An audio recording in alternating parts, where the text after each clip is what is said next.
kind of slam it a couple times. If you can slam it a couple times into about the shape that you want, it just gets you part of the way there. Slamming conditions the clay, it softens it. And I just like to use this little tool, this little technique of gently slamming the clay around. We're going to start with the ram's head. The ram's head is the symmetrical way of wedging. So first of all, I've got my feet open. Either they're front and back, side to side, or the other side front and back. I'm just going to start here. I'm bringing my arms in. My elbows are coming in front of me. My upper arm bones are grounded into my rib cage. I'm going to bring the heels of my hands here together.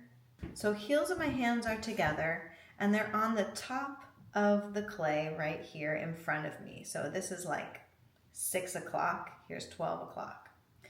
So I first connect to my hara, deep in my belly.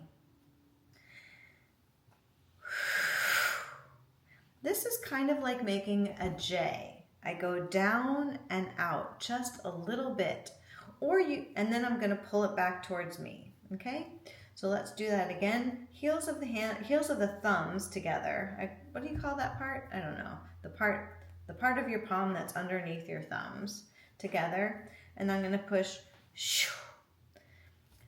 I'm kind of aiming for the center. Like if there's a center point here and here, I'm kind of aiming for it. And just notice, first of all, I've got my fingers on the sides here, and they're going to keep this from turning into a long, skinny hot dog. I don't want that. I want it to stay as a ball. I'm not pushing very far. Let me get to the side here a little bit.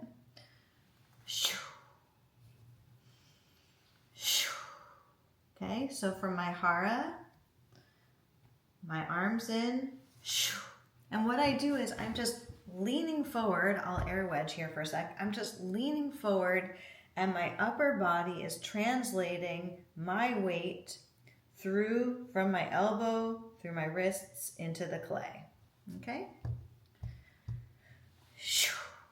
Fingers rotated up as close together as I can get.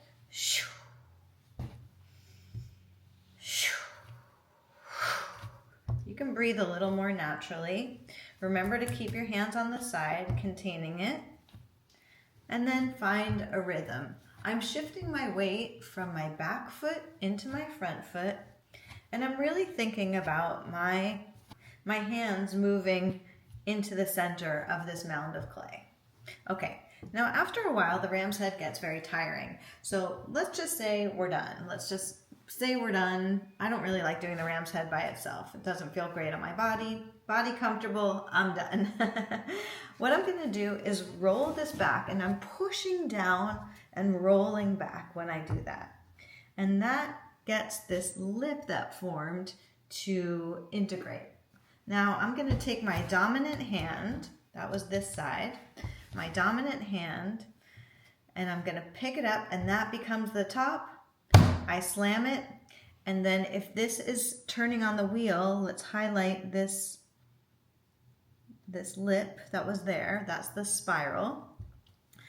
When it comes around, I'm going to be compressing this into the mound, okay? So that's how my spiral is set up to help me.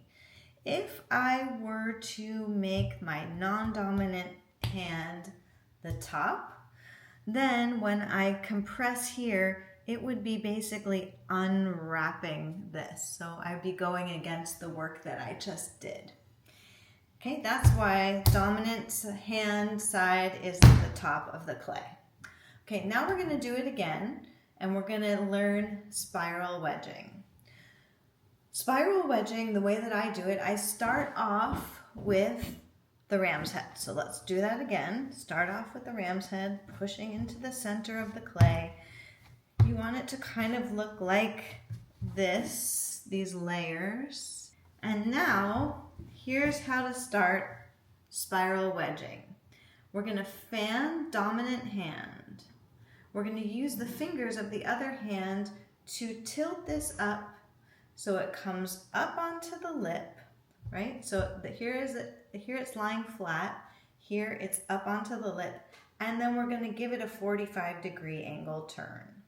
So instead of the ram's head pointing to 3 o'clock and 9 o'clock, now it points to 2 o'clock and 8 o'clock, or 10 o'clock and 4 o'clock, depending on which hand your dominant is.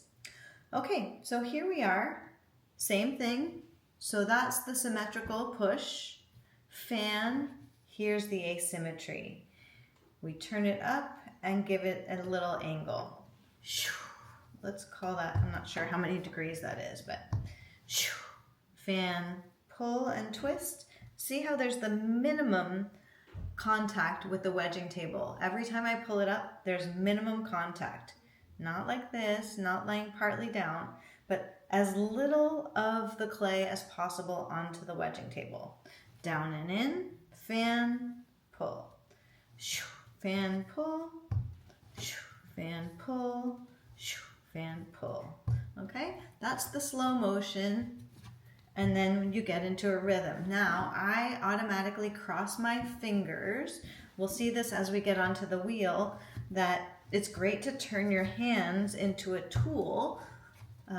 What we're doing is we're becoming stable. We create a tool always out of our hands, where the hands connect to each other, the arms connect to our body, and we become a tool. And it's the same thing here. My fingers cross, so my hands are in communication with each other. So it becomes a little bit more of a dance as the rhythm of it. Once you get the feel of it, you don't have to think push, fan, pull, push, fan, pull. It just can happen. Push, fan, pull, push, fan, pull. Okay, so when you feel like it's been enough of that, we're gonna do the same exact thing. We're gonna roll it back while pressing in, and then give it a flat bottom. And again, the dominant hand side is always the top and the point is always the bottom. So that's about the shape I like to start with. It is wider than it is tall. It's not a ball, it's more like a muffin. It's like a flat-ish muffin.